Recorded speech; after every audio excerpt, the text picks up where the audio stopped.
Welcome to Turning Hard Times to Good Times. I am your host, Jay Taylor, and I'm speaking to you from New York City on this, the 11th day of September 2018.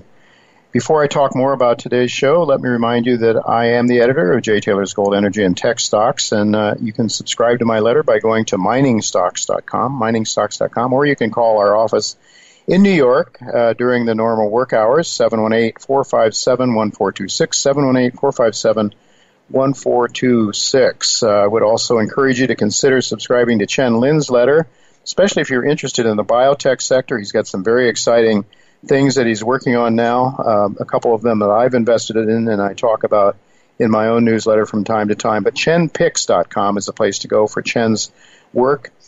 He's done extremely well with his investment advice over the years, and always some very interesting ideas that he passes along to his subscribers. Also like to encourage you to go to OliverMSA.com, Oliver MSA. That's to catch up with Michael Oliver and consider subscribing to his letter. We'll be talking to him in just a couple of minutes here. I do want to thank all of you for listening to this show, making it one of the more popular shows in the Voice America Business Channel. And thanks also for sending along your questions, comments, criticisms, and praises to questionsfortaylor@gmail.com. Questions, the number 4, Taylor@gmail.com. We do need to thank our sponsors for making this show economically viable. Our sponsors for this week, RN Resources, Genesis Metals Corp., Great Bear Resources, Klondike Gold, and Novo Resources. And we'll be hearing from the executive chairman of RN Resources in the second segment of today's show. A very interesting company, I think, with a great deal of upside. Share price down a lot now, so maybe one you want to pay attention to. I've titled today's show, Why is American Civilization Self-Destructing? Jeff Deist, Ivan Bebek, and Michael Oliver are my guests this week.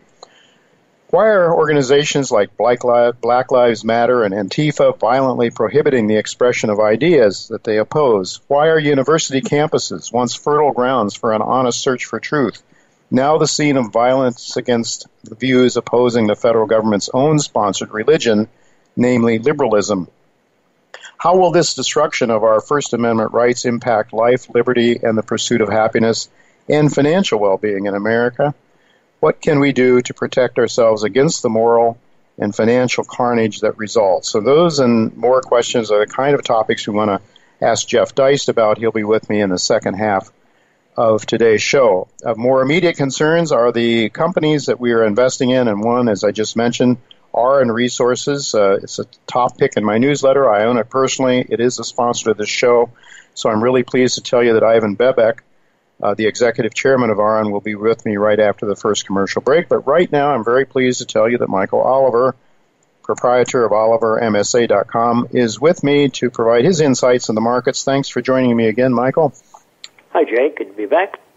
Always good to be back. Now, applying CPI data, someone just crunched the numbers and found that the price of gold using the U.S. government CPI numbers is, in real terms, the price of gold is the lowest it's been in 50 years.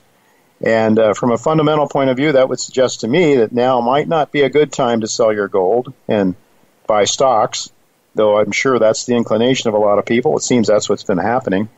In fact, your weekend MSA 360 report suggested that you won't need to see too much more on the upside to really see gold break loose with a new move to much higher levels. Can you share your thoughts about gold, the gold markets with us right now from your technical perspective? The gold's drop ended actually 4 or 5 weeks ago, just above 1160. Then rebounded to 1213, in a sense nested basically in the 1190s, 1200 area. I'm talking the spot month futures, October gold. Now, meanwhile, at the same time, silver and GDX, the gold mining ETF, have continued lower. Is still in their panic, whereas gold is stabilized 3% or so off of its low, is just sitting there, picking its teeth. I think it's positioning for the last 2 weeks to break out over certain levels of resistance that we can define in the reports that are relatively minor levels of resistance, but I think it's posturing there. But also I'd like to see some sympathetic action, not so much out of GDX, because it's a wet noodle, but more out of silver. Silver right now, it's plunged under 14 twice last week and again this week.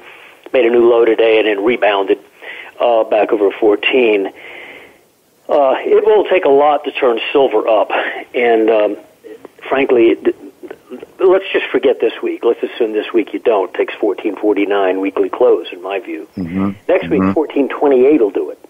Wow. Oh, that's 25 cents above the market, not even 25 cents above the spot month, which is September contract. So, I mean, it doesn't take but a sneeze to get it rolling back on the upside.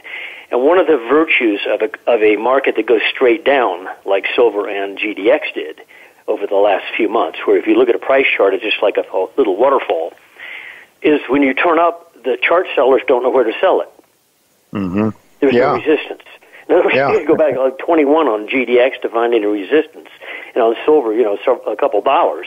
So there's a vacuum above you. If you turn, it's just whoosh, you could whoosh right back up. You could V-bottom. Sure. And my suspicion is if they turn, they're going to V-bottom and then catch back some of what they've lost against gold over the last few weeks while they've gone down and gold has not gone down. But yeah, I broadly agree with that fundamental observation. And there's another thing I noticed. The Mises Institute had a report recently. You're having Jeff Deist on today, who's head of the Mises Institute. But in one of their daily market letters, they had a new Federal Reserve metric that's maintained by the New York Fed. Yeah, I saw that. UIG, underlying inflation gauge. And they calculate it more broadly than the silly CPI. And it happens, it's at 13-year highs at 3.3%. Everybody used to talk about 2% inflation. At 3.3% annualized rate as of their latest monthly reading. But it's a 13-year high. And again, it's much broader than the CPI. They don't mention it much. It's sort of one of their little indicators that's off in the background. But it's there. And again, I'm not a fundamentalist. I do have those. I share your broad views on these markets in that regard. You're not going to go to zero in commodities, and you're certainly not going to go to zero in silver, gold, and gold miners, and so forth. And I think we've probably approached theoretical zero here, and therefore one should, with that in the back of one's mind, look for a technical justification to go long, and that's what we work on, is the reassertion of the uptrend. Michael, could you give us some sort of an idea of what you would need to see right now this week or the next week for gold to start getting you excited? Let's assume this week is a transition. But on silver for next week, I tentatively calculated $14.28 weekly close would look quite stout, quite good. It would look like you could really scoot. And for gold this week, I need to see, this is October gold. Most people are looking at December, but October is still the front month contract. It's a normal active month. I need to see 1208 weekly close this week, which is about, I think, about $10 above what the market is. Or next week, 1206. So a weekly close. So those are numbers that are within the range of the last 2 weeks, by the way. My goodness. Yes, indeed. Prior 2 weeks traded above those numbers. I want to see a weekly close up there. So if I see that and I also see silver turn, I think we're in for a turn. Now, also I think the stock market is trying to turn down.